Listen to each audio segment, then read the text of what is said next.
My name is Dr. Tovah Goldfine, and I'm welcoming you to my weekly live stream where we meet professors and doctors and movie directors and health practitioners and authors and neuroscientists, and we have these lively discussions, Q&As. We inspire, we educate, bringing resources to people healing chronic pain and autoimmune symptoms.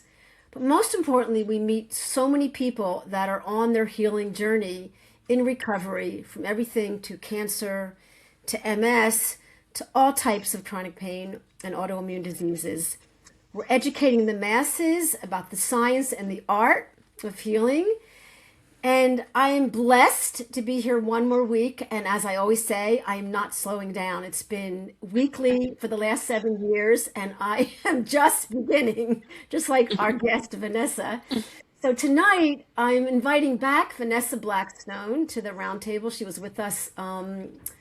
It was in 2024, I think, when I co-hosted with Jeannie. We talked about the beginning of the Pain Reprocessing workbook, and now it's a year. So we'll talk more about that. Vanessa is a leader in the chronic pain recovery world and the executive director of the Pain Psychology Clinic. She oversees a team of 45 clinicians dedicated to transforming pain through pain reprocessing therapy.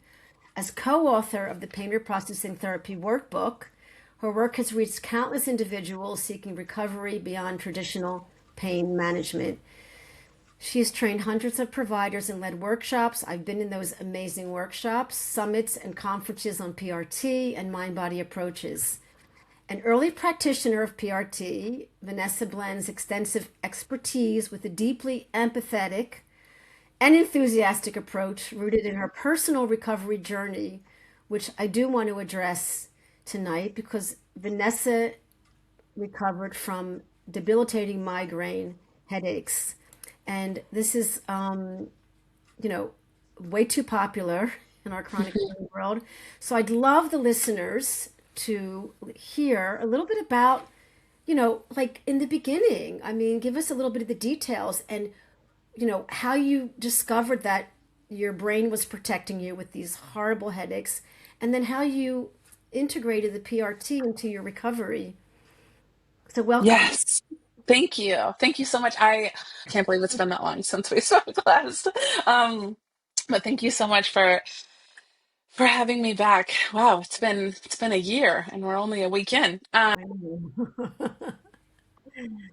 Oh yeah, I have definitely not an uncommon in some ways story as to how I got into this work, but definitely kind of interesting.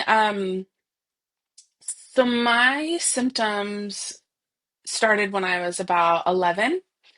I started having migraine headaches when I was 11 years old, and it was like pre-puberty, and it was kind of almost seen in my family at least as like a rite of passage. Like a lot of women in my family have migraines, and it's normal, and like we just deal with them kind of things. But we also deal with like a lot of chaos and trauma and secret keeping, while everybody's trying to pretend that we're like the white picket fence kind of, American family. Um, and so, yeah, having these migraines was just seen as like a part of almost like growing up almost. So I started having them around 11. And the way that they started was that I would get really sick, right? So I would feel really dizzy. So the vertigo would hit. I would, you know, often like throw up and get sick and not be able to like keep food down. And then the dull center of the skull, like slowly orbing kind of pain would hit after throwing up and after getting really dizzy. And they would happen maybe like once a month. And then once menstruation hit, I started having them. And when, you're taken to the doctor, the tip, especially as a woman, the typical thing is like, oh, well, you have menstrual migraines, right?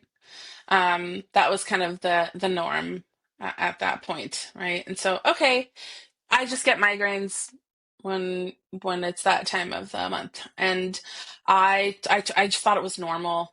I also had pretty early experiences, like right off the bat, with really, really intense pelvic floor pain around menstruation.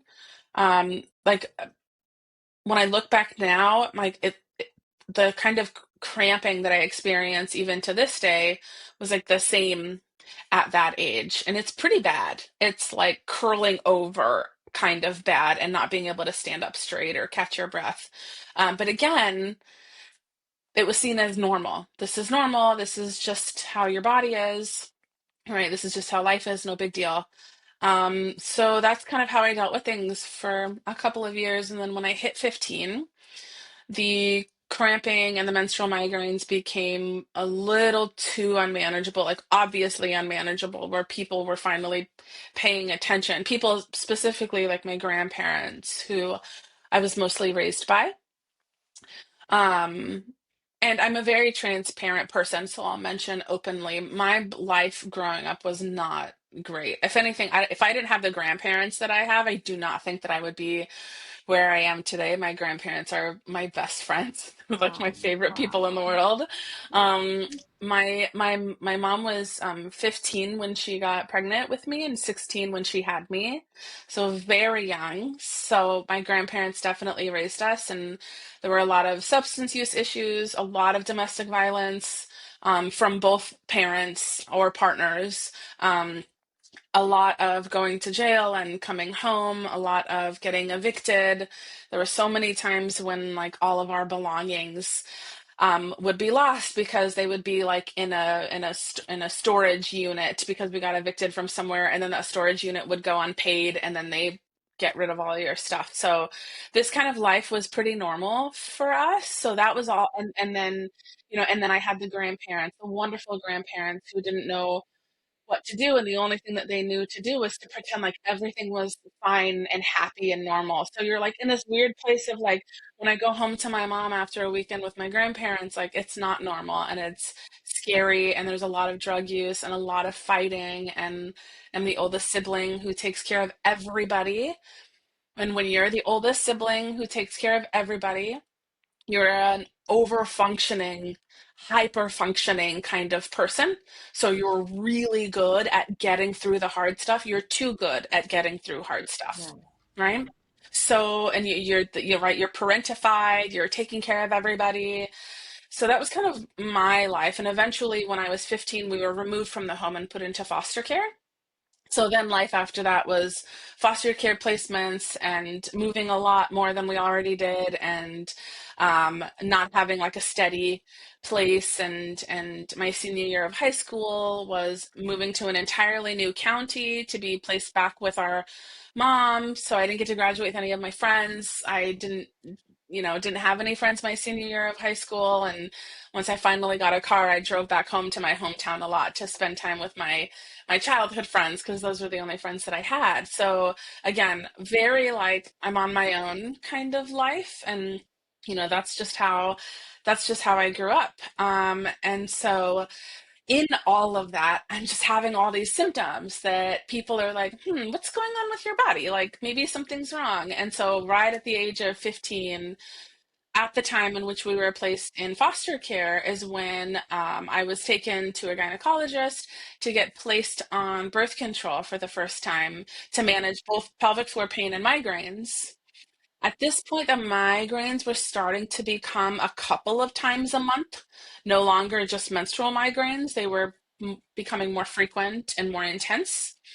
The way that I describe it is it felt like I was walking on a foam mattress. Like the ground is there, but it sinks every time you put a new step down. Yeah. So nothing felt like steady. Yeah. It wasn't flouncy. It was just like this constant sinking feeling when I had Yeah. migraines. Yeah. Um, and again, it would make me sick. It would be this radiating pain, a lot of vertigo, a lot of aura, the flashing lights, and a lot of static as well in my vision. And at 15 is when I started birth control. And from the time from 15 years old to whenever I stopped birth control, probably when I was like 30, I had been on about 13 different kinds of birth control to try to fix the migraines and the pelvic floor pain, because that was the only treatment that I was being offered, was just try a new birth control, just try a new birth control. So, as we know, your body really goes through it with birth control as well. And in this time frame, I started to develop neck pain that I thought was maybe caused by the migraines or vice versa. I started developing IBS, and then I also started developing chronic hives. I would break out in hives when I would get really hot or stressed out. So that's my symptom presentation, and that's kind of where I know that it came from. And you're growing up way too fast. Way too fast, way too fast. Yes, in the midst, as we all know, as many people in here know, like life doesn't just stop because you have symptoms. Like life keeps lifing. More traumas happened and more things that you have to navigate. And you also want to move forward in life. And again, a lot of us like hyper functioners, right? Over functioners will like keep powering through that because at least I was taught you don't slow down and pay attention to everything that happened to you. You keep moving through. That's our only option. So I just did what everybody else did. I keep moving through because the quote of the century is like, well, why dwell on it? Just keep going, just shake it off and keep going. And that's what I did for most of my life until I found this work. Hmm. So I like the timeline. So you're Hmm. obviously the doctors are saying it's hormonal and maybe you're Yes. getting some temporary relief. Doesn't really matter right now, but Hmm. so you're 15, 16, 17, you're going to high school, you're going to college, you're getting your Hmm. degree, you're Hmm. continuing to do well in school and Hmm. Hmm. like A plus student. And Hmm. so you're obviously like quote unquote managing your life and living your life somewhat. So talk to us about what was going on. Was any medication helping? Was any marijuana helping? When did you start to think that maybe this was about my life? Maybe this was about my. Tell us about that point in your journey.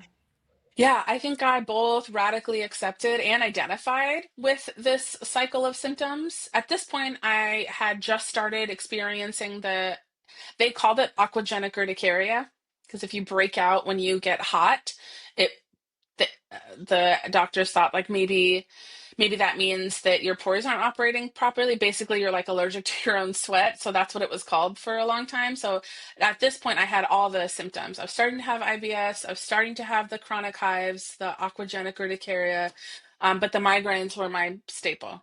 And I kind of identified with being uncomfortable all the time. I almost like wore it like a badge of honor. Like Yeah. I am uncomfortable, but I'm doing things anyways. Look at me, Like I almost was like proud of it. Yeah. Like, I almost like I, yeah, I wore it like a badge of honor. I almost like used it as a way to describe myself in a lot of ways, And again, like, I hate to say it, but I was kind of proud of it, you Yeah, know. you weren't Mhm. fearful of it. You were like, "Come on, Mm-mm. body." Like you were Yeah. like, "Come on, I can I'm stronger than Yes. you." Totally. Totally. Yeah. The moments that the fear would hit me, it was like pent up fear is when I would get dizzy. When the vertigo hit, it's like I felt like I was dying and I would get that vertigo a couple times a month, and that's when, if anybody gets vertigo with your migraines, it's a really unique experience.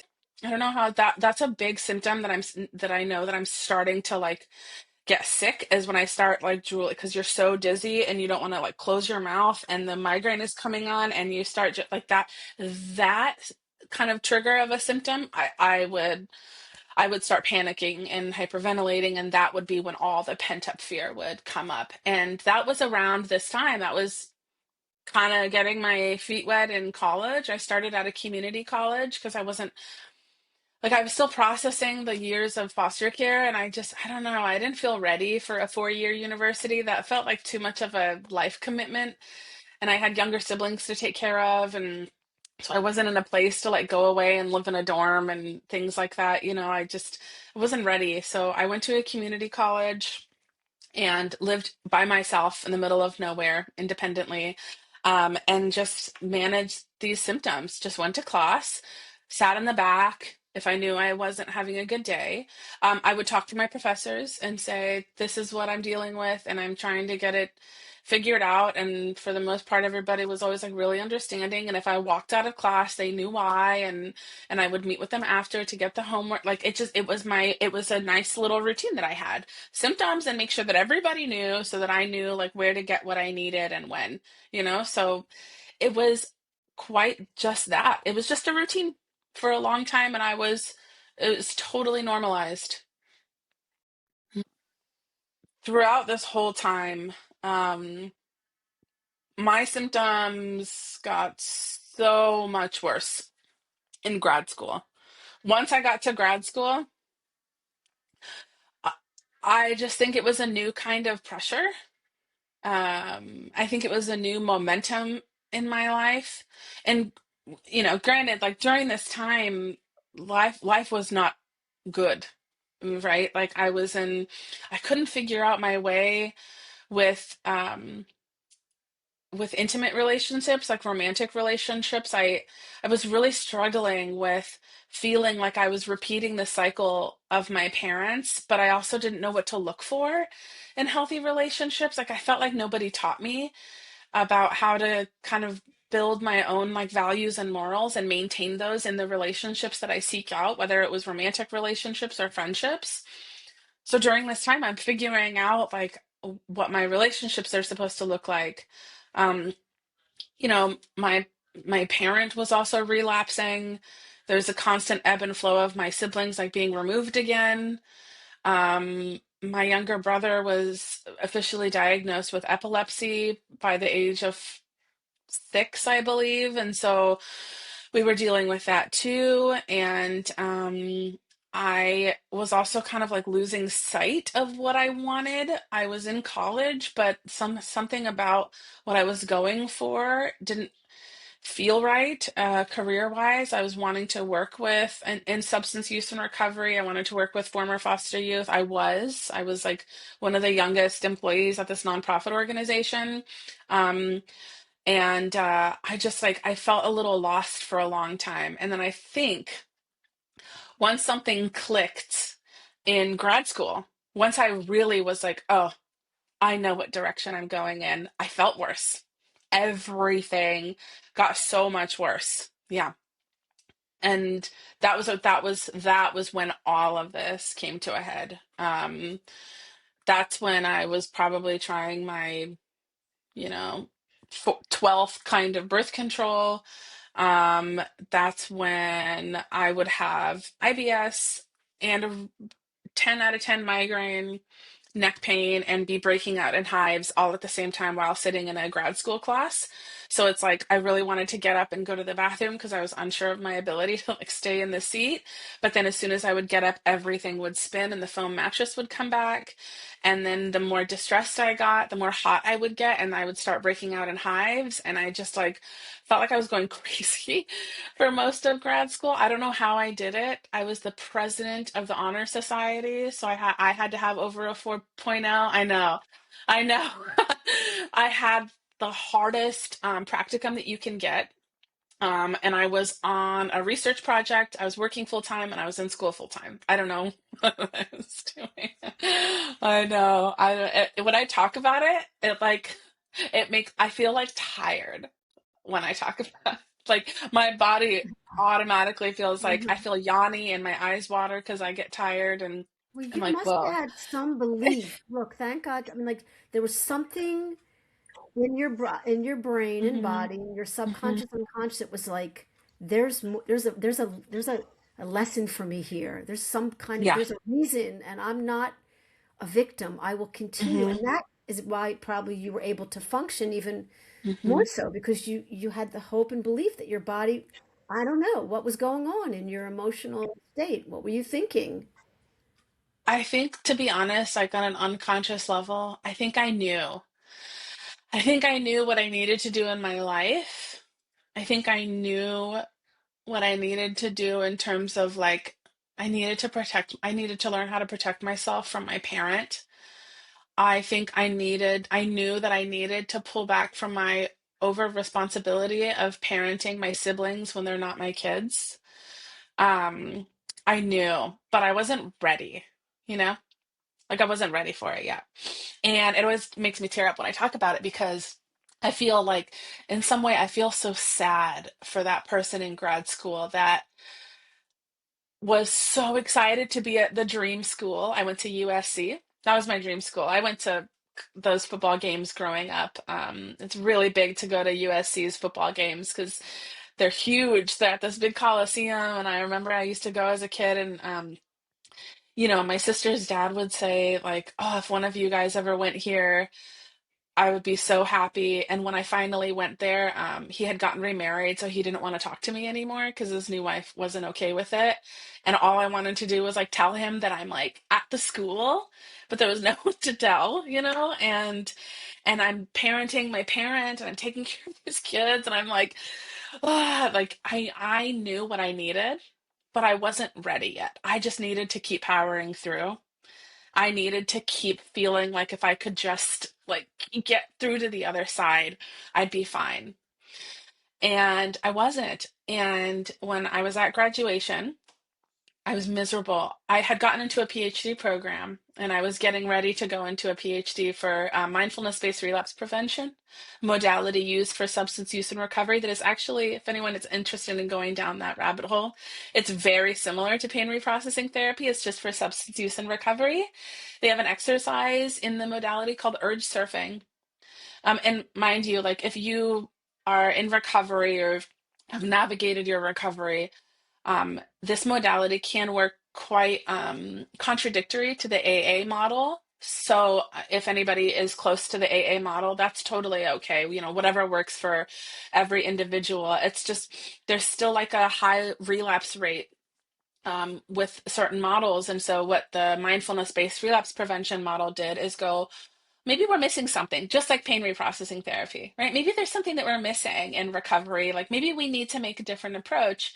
And the approach is, well, can we surf that urge? What does it feel like in your body to want to engage in your addictive behavior or substance? Do you know? Do you know where you feel it? And can we ride that wave in a new way? And so I understood like mindfulness-based relapse prevention so deeply, and that's what I was going into a PhD for. But I don't know what there was something in me that was like, I don't think that's what I want to do. But again, I wasn't ready to accept that. And I was at graduation and I was miserable, absolutely miserable. And I had all these people there, grandparents, aunts, uncles, cousins, friends, my significant other who I'm now married to. Like, there was all these people there for me, and all I wanted to do was get through it so I could just start the PhD because then I will have made it. That's what I had in my mind is like, I hate this day. It was graduation day and I was not enjoying it because I was so symptomatic. And then I think I told you that my connection um, to the Jewish culture is that my dad is adopted, and so my family is Jewish. And unfortunately, I don't think I shared this with you. My grandfather passed away in May, and Oh, he's like my no, I know. he's like my favorite person. I dedicated my Yeah. book to him. Yes. Um, yeah, because he dedicated his first book to my sister and I. Oh my And so I God. returned the favor. um, but he had to sit with me and he said, "What are you doing?" Like, because he has his PhD. He's the only person I know that does, and he's the smartest person I know. And he was just like, "What are you doing? Why are you starting this program?" I said, "Because I have to." And I told everybody that that's what I was doing. And he said, "I think you need to reconsider. You cannot start a PhD this way. You need to figure out what you're doing with yourself and you need to take care of yourself." So I deferred. And when I deferred, I found this work. Right. So it's So, almost like the yeah. body's telling us, the body's also talking about conflict. I mean, what is Yeah. symptom? Yeah. It's a threat. And so it's very interesting now that you look back and see. So you Yeah. made the decision to defer and I did. switch. And then what happened? Well, I felt worse, believe it or not. That's the When brain I, protecting yes, you. Yes. When I deferred is when I had my first panic attack ever. I remember my significant other. I was watching The Office. It's my favorite show. I just finished watching it for the 11th time from start to finish. I know it like the back of my hand. But if you know The Office, you know it's like very quiet and kind of like dull humor and like kind of too quiet. And I remember I had no practicum, no grad school, no PhD program, no job lined up, and I was nannying. I love that to this day is the Wow. most honorable and loved job. And I still see him. I started with him when I was when he was 6 months old, and he's now 10 years old, and he's my best friend. We always joke that it's like Oliver, my job, my husband. So that's his name. But I was nannying, so I was doing something that felt really meaningful to me and special. But in my mind, it's not enough, right? It's not. If anything, it felt like, again, as much as I loved being in that role. I almost was like, I have my master's and I'm nanny, but I knew I was taking time off, but I was beating myself up the whole time. And so my practicum supervisor, who I was very close with, she had gone to a conference that I think Alan was speaking at. Alan Gordon, created the modality. He was speaking and she came to me, and I think she was recommending it as like a treatment option because she kind of said, he is hiring, but it's also really cool, and I know that you've been dealing with migraines. And I was like, oh cool, he's hiring. And so I looked into it, I did my research and reached out and interviewed and got the job. And not once in the beginning of the work did I think maybe all of my symptoms are neuroplastic. I thought maybe my migraines, maybe. Right. Yeah. Yeah. Right. So I was doing this work personally and professionally at the Right. same time. And the more clients that I spoke to, the more that I was like, uh-oh, this Wow. is this is So me. wait, at this Yeah. point you were learning pain reprocessing therapy from Alan Gordon, who created it. The Pain Brain movie hadn't been made yet, but he had been doing exposure therapy, somatic tracking, and then he, you know, moved it into PRT. So basically, you're Hmm. on the pioneering of this method. Yeah. And was somebody doing counseling with you, and what was going on with you with your healing? Yeah. So yeah, I was here before all the lovely bells and whistles that we have now. Now, obviously, John Sarno, Dr. Sarno had come out with his work, of course, and we knew that. We used his work in our work. We knew of it, read up on it. I had to read the book when I was hired, just to kind of get a feel for like what I'm looking at here. And some things that we've changed respectfully, since Sarno's work has come out too. So, um, Let's call it evolve. Things have yeah, evolved. for sure, Have to. absolutely. It evolves over time as you Have learn to. more, Have about how to. it all Yeah. works. And so, yeah, I was here before all the research and the books and the podcasts and all the things. So, it was basically just a group of like 10 of us talking about cases in Alan's apartment. That was just how we did things. And then all this stuff started coming out, all the new information, and it really started growing fast. Um, I feel like we're still trying to keep up with that with that Yeah. growth, but yes. So yeah, at that point, everything just started coming out, and the more that I talked about it, the more information that I got, the more that I heard from my own clients and other people's clients. I started seeing myself in everyone's stories. And then Wow. I kind of came up with this term, is that having chronic symptoms is also to feel chronically unique. And I felt chronically unique for so long, and it was just the more stories that I heard, and almost sometimes the more that I had symptoms in session myself, the more I was like, oh my gosh, that I can feel my brain like churning out of exhaustion.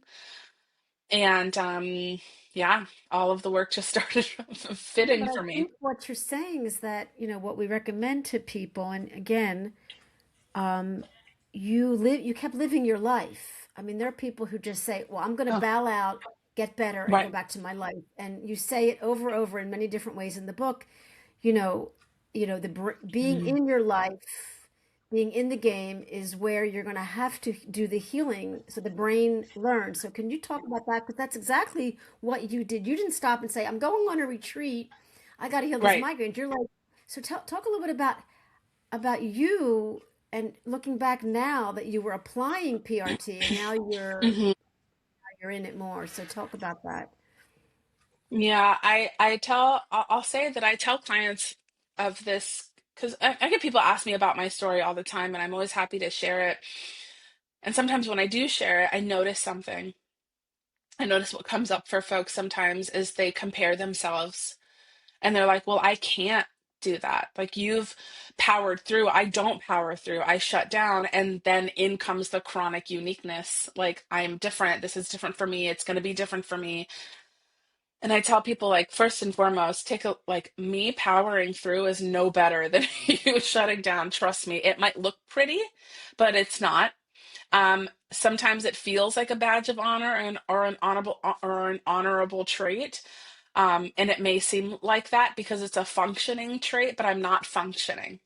I'm over functioning. It's the same thing as your nervous system feeling dysregulated. So if there's anybody here that is like, I don't do that, I can't, like, how did she do all of that with all of her symptoms? I get that a lot.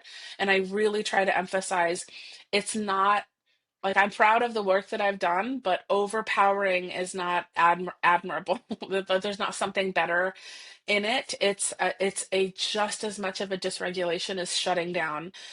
But there is a way, as you're saying, to acknowledge like reintegrating back into your life is really important because when we're in chronic pain, isn't it interesting that most of the things that get removed out of our daily life are the things that we enjoy? We start Right. taking away like our enjoyments because we're like, I don't have time for that. I'm in pain. We don't see those things as the most important thing in our recovery. We see, I have to fix my symptoms. So your whole life becomes solving your symptoms in some kind of way, even in ways that we think are good, like making sure that we do this app every day, that we read this book every day, that we practice these things for a certain amount of time every day. And what I ask my own clients is, do you like that? Like, do you like doing that app or do you like journaling? Do you like meditating in that way? Like, and of course, some people are like, yeah, I've really found my new thing. But more often than not, I have clients say, not, I'm not like enjoying myself during it, but I know that I have to do it. I'm like, what can we find that reintegrates things that you enjoy, things that maybe you feel like you've missed out on since the pain has come on? And how can we take the same gentle, warm, meditative energy into the things that you enjoy doing?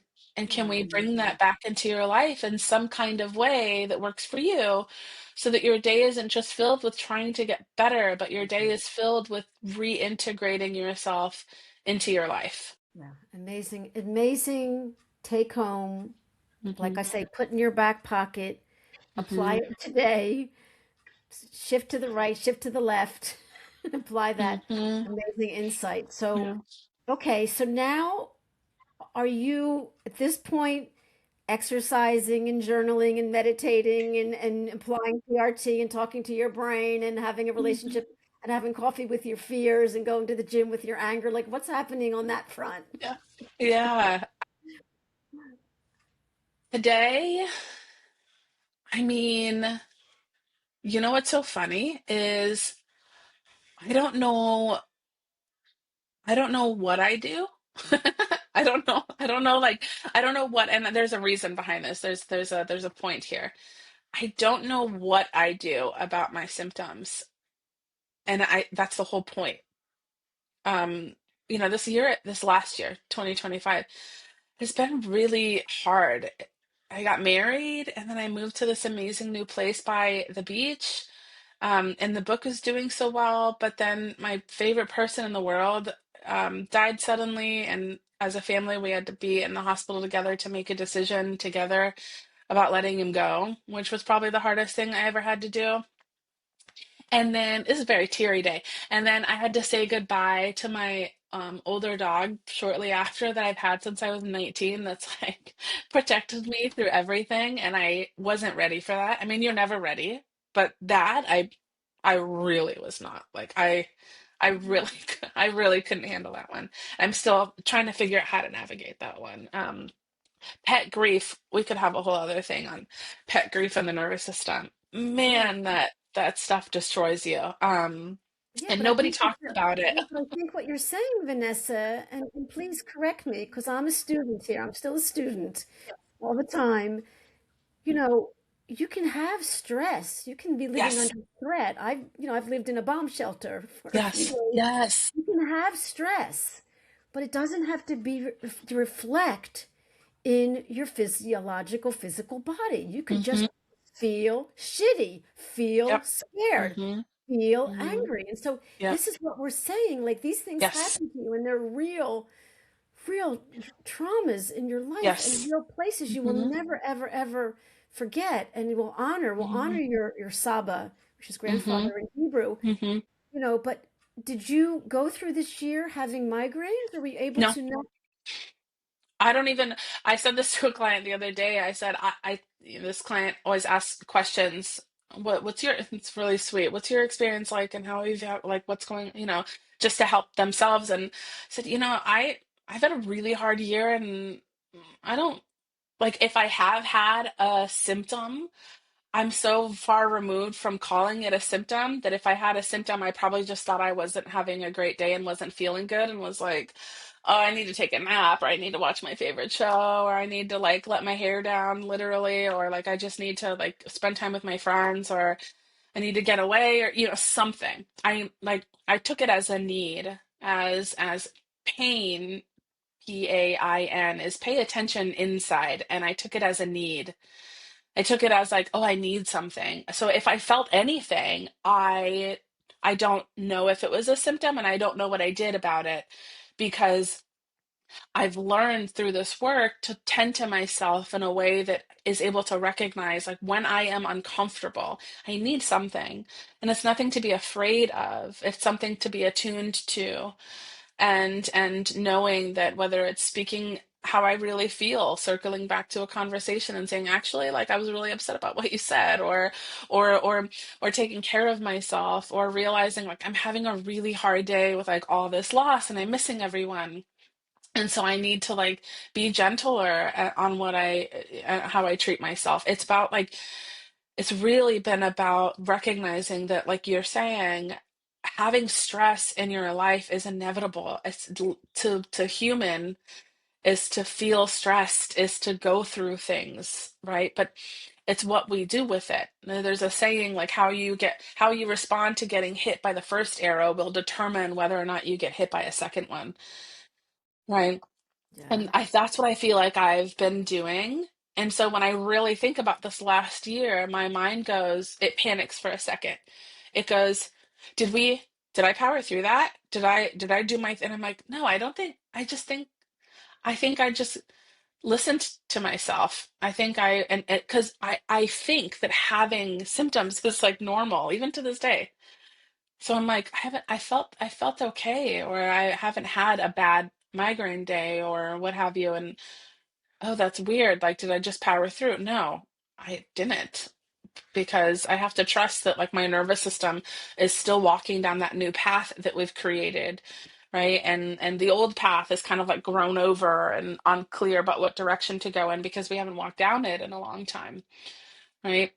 Well, would you say that you have a healthier relationship with your core feelings and that you're not so, you're not suppressing them or repressing them. You're really hanging out with and then the discomfort you feel is it, a potential anxious thought that you're Mm, noticing and not stuffing and yeah. you're meeting the emotion and not, it doesn't have Mm-hmm. to come out Yeah. in a Yeah. migraine or a rash. Definitely. Yeah. So let's talk a little bit about that and in the book Mm-hmm. because it's whether Mm-hmm. it's about the flavors of of fear Mm-hmm. or whether it's about your parts. I think all of us can relate to how would you recommend to the listeners? What would you say about having a healthy relationship with your deeper Hmm. emotions? And that's Yeah, it can be scary, but it can become, it's your new comfort zone, and then yeah, it's uncomfortable. But yeah, would you say it like say it in your words, say it in Vanessa yeah, words? yeah. Yeah, being comfortable with that, like there's two ways to, and as you know, like something that we do in the book, there's two ways that we scale our sensations. Right? When I talk to my clients, when I talk to myself, I don't say pain, I say sensations. Where are the sensations calling your attention most loudly, and what do the sensations feel like? There's two ways to scale a sensation. It's 0 to 10 in terms of how unpleasant it is, right? And 0 to 10 in terms of how much distress you're feeling about that sensation. And I tell my clients, I know we want to focus on that 6 out of 10 or 7 out of 10 sensation. But I also want you to learn how to pay attention to that distress that you feel about what you feel. Right? The thread in our life, at least mine, right? The thread in my life is to keep grinding by any means necessary, keep going. And I actually soothe my nervous system by continuing to power through. But again, powering through is not stronger, it's just suppression in the form of getting through, right? And that's how I've soothed my nervous system over time in a maladaptive way. And so understanding that distress point is key. It's been really key for me, and that's why we put it in the workbook.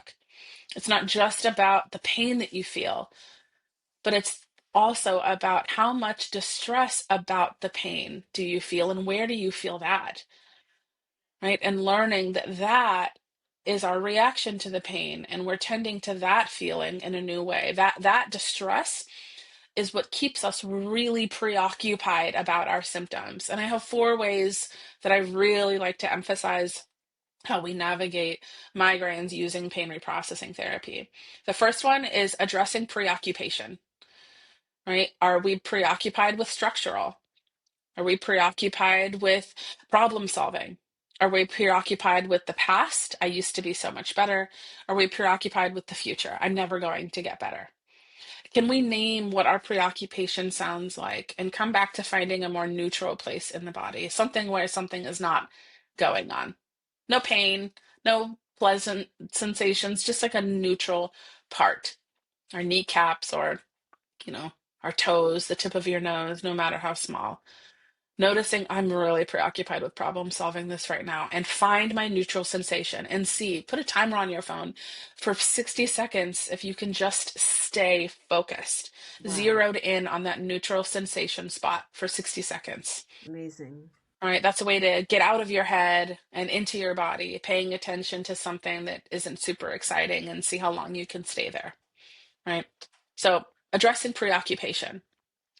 The second one is prioritizing your own messages of safety. Wow. I am safe does not work for everybody. And it's never worked for me, and that's totally okay. Safety is a privilege that's not awarded to everyone, right? I know that, like, I can say I'm safe with my grandparents, but there's a lot of, now that's changed, right? That's a mixed bag of feelings. And also, like, there are things in life that are just not safe. Environments, people, jobs, and saying that you're safe might not fully encompass like what's really going on in your life. So I tell my own clients maybe a statement like, I'm not as fragile as I fear I am. Excellent. A statement like, I am safe enough, right? Like right now, because I'm in my office and nobody else is in here, right? Um, there's nothing that I need to protect myself from in this moment as I'm doing this practice or as I'm being aware. Create your own messages of safety, ones that actually feel validating for you. So that's my second migraine approach. My third is make some light changes. Right. And the example that I always use is one time when I first started in this work, I had a really bad extinction burst, the burst of the behavior that you're trying to extinct, which is the sensations, right? had a really bad extinction burst in the middle of a session, and I asked Alan if he could talk, and I called him after my session, and I like immediately started crying, and I was like, I tried to somatic track in the middle of the session, and my client's really going through it and crying, and they were talking about their symptoms that are the exact same as mine, and I just kind of like was having a hard time seeing straight, and I got dizzy, and I felt like I was going to throw up, and and Alan asked me what I was going to do after this session. And I was like, well, I was going to go on a hike, but now I can't. And he's like, why? And I was like, it's too bright. It like makes it worse. And it just like pierces into my eyeballs, into the back of my brain. And it like makes, and he was like, well, what would happen if you go? And I'm like, you're not listening to me. Like, I can't. He's like, I know, but what would happen if you go? And I'm like, I don't know. I would throw up. And he's like, well, you'd be outside and you'd like throw up on the trail. And I'm like, that sounds gross. Like, I don't want to do that. And he's like, well, if that's the worst thing that's going to happen, do you have any clients later today? I was like, no, but if it gets worse, I'll have to cancel my week. And he's like, nah, I would just go and just see what happens. And, because I trusted him in this work, I was like, okay, fine. And I told my significant other, like, let's just go. And at some point, I didn't have a migraine anymore. And I don't know when, but I stopped paying attention to it. I didn't throw up, which was good. Because that just makes, if anybody has migraines, that makes it worse. It just radiates it, That's why I hate it so much. Or And so, for some, it makes them feel better. It depends. yeah, for some, yeah, right. I have those. Yes, I've had those clients. They're like, That's number. what? Mine makes me feel better. Yeah, That was number yeah. three. That was number three. Number three, make some light changes. Yeah. Light Last changes. one is explore You mean worst case light as scenario. in Light. light or Oh, light small changes? changes. Like instead of staying home in this moment, just Yeah. go on the hike. Yeah. Go on Yeah. the hike. Good. Just go. Good. Just do it. Right? Okay. You've built the information, you've built the knowledge, just go on the hike and Good. see what happens. Just this one Good. time. And Yeah. there's your evidence, right? And then it Okay. helps you make more changes moving forward. Yeah. So that's number four. Yes. Number four is exploring worst case scenario. So, kind of like my example, right? It was like, what's the worst that's going to happen? Well, I'm going to have to cancel my week. Well, we're not there yet, right? So, can we just move forward maybe and try to do the thing that we usually wouldn't do, right? Yeah. And I ask my clients all the time, they're like, this is all going to get bad. Okay, right now, what is the worst case of what's going to happen? Well, my whole day is going to be shot. What's going to happen if your whole day is shot? Well, then I can't do X, Y, and Z. What's going to happen if you can't do X, Y, and Z? And I have clients eventually going, I feel like I'm making it up.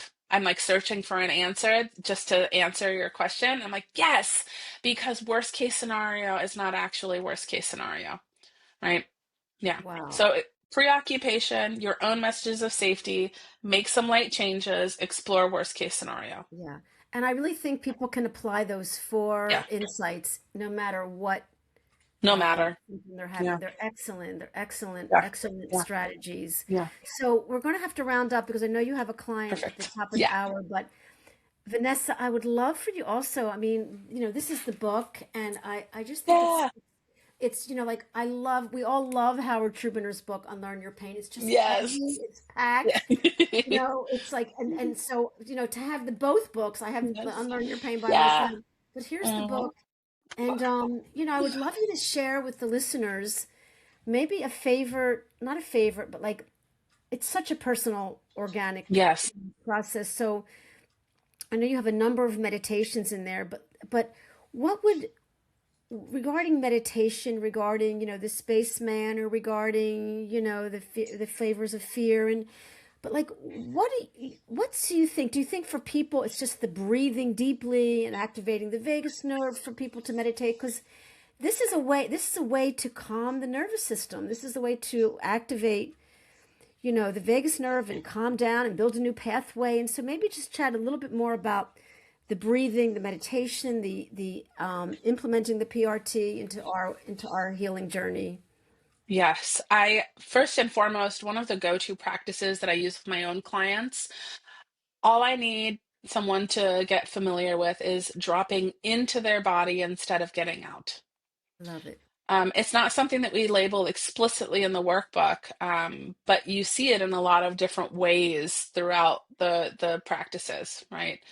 Dropping in basically means quite literally like drop your jaw, tongue away from the roof of your mouth, let your face feel nice and heavy, let your belly sit out, let your shoulders drop, and just power down your system and then go in and pay attention. Right. So really, it's just about connecting with that like movement of like, I don't have to be super on right now. And a lot of the exercises teach you how to do that in different ways. Even if you like one of them out of the whole book, that's Yeah. great. Yeah. Right. So the exercises in and of themselves teach you to drop in into your body in a new way. But I will say, I do actually have a favorite. My favorite, and we've had a lot of clients reach out to us for one on one support because of this section Love it. is chapter 3, Okay. understanding your protective parts, Yeah. understanding that overprotective nervous system, that nervous system that's like a helicopter parent, right? That has been pivotal for so many people. Learning about the protective parts, where they came from, what they're trying to do when they're on, identifying them, and being able to start listening to yourself through this lens of like, oh, that's just my powering through part. I just want to power through right now, and that's why. And if I can learn to listen to that and notice where I feel that in my body, and then apply the new meditations and insight that allow me to work with that sensation instead of against it, we can feel our nervous system regulating itself in real time. It doesn't always mean zap, you're better, pain's totally gone, but it means maybe even just by 1 degree, we're not at the verge of boiling over, right? Maybe we've gone from boiling point, which is boiling is 212 degrees Fahrenheit, which is 99 Yeah. degrees Celsius. Maybe we've Yeah. just gone down by a couple degrees so that we don't feel like we're about to boil over. Wow. Amazing. Amazing. I want to maybe address a question Yes, yes, um, please. from Renee, and then I want to take a minute or two before you have to go to say something. So Renee says, Please. I have terrible leg pain when walking and standing. Um, so Renee, what's your question? I'm not sure what her question is, but I wanted to just address it and see if there's Hmm. something. I mean, again, I don't think any of us are. I remember I called you in the beginning a year ago. I spoke to you and Olivia Yeah, yeah. about like what well different like it's symptoms is symptoms, pain is pain, doesn't matter. Like sometimes it does matter if it's a leg pain or a migraine pain, it does matter. And I think maybe you just say a minute or two to address Yeah. different parts of pain to different parts of body we have to give Hmm. certain different attention to. Absolutely. I mean, I think that, of course, it matters like different parts of the body and what we're experiencing, the way that we describe it, the way that we relate to it, and how it impacts our life, right? So even though we know it's coming from the same part of the brain, totally, like I'll tell you right now, like my migraines feel very different from my IBS. Like with a migraine, I can leave the house and power through. IBS, not necessarily. Like I feel more safe at home because I get nervous. So very, very different. Now, understanding that they feel different is really important, but also knowing that the exercises in and of themselves don't change.